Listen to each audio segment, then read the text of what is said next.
কিশোর অনুকূলচন্দ্রের দুষ্টুমির শেষ নেই। তার স্বভাব খুবই চঞ্চল, গতিবেগ কেউই প্রতিরোধ করতে পারে না।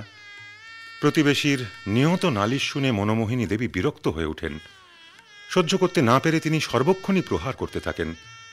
মাঝে মাঝে ভাবেন, এত শাসন করি তবুও তোর দুষ্টুমি থামে না। সব সময় তো ওই চঞ্চল ছেলেকে চোখে চোখে রাখি, তবু কোন ফাঁকে ওই সব অন্যায় কাজগুলো করে আসে টেরও পাওয়া যায় না। একদিন কবিরাজ বাড়ির চৌধুরী মশাই হন্তদন্ত হয়ে ছুটে এলেন মনোমোহিনী দেবীর কাছে।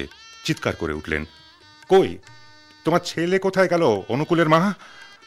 মা তো চিন্তায় অস্থির। কেন, কি হয়েছে চৌধুরী মশাই? চৌধুরী মশাই যা বললেন তা শুনে আতঙ্কে যে কোনো মানুষই শিউরে উঠবে। কতগুলো কালো বড়ি রোদ্দুরে শুকোতে দিয়েছিলাম, ব্যাস কোথা থেকে ছুটে এসে তোমার ছেলে মুঠো মুঠো বড়ি মুখে পুরে নিয়ে পালালো। এমন ছুট দিল যে ধরতেই পারলাম না। বড়ি খাক ক্ষতি নেই, কিন্তু ওগুলো যে বিষাক্ত বড়ি।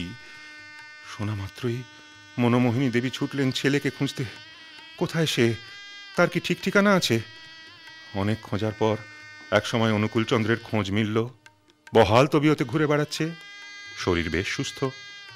চৌধুরী মশাই নিশ্চিন্ত হলেন। যাক, ভগবানই ওকে রক্ষা করেছেন, নইলে কি যে হতো। ওই বিষ বড়ি বেশি মাত্রায় খেলে কোনো মানুষই বাঁচে না। মনোমোহিনী দেবী ক্ষোভে দুঃখে বলে উঠলেন, বলতে পারেন চৌধুরী মশাই, এই দুষ্টু ছেলেকে নিয়ে আমি কি করি? মনোমোহিনী দেবীর মনে পড়ে গেল, সুশীলা প্রায়ই বলে, দিদি ও তো দুষ্টুমি করবেই, ও যে চপল গোপাল।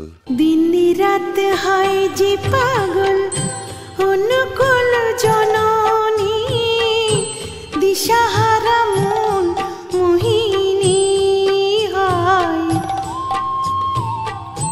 দিন রাত হয় যে পাগল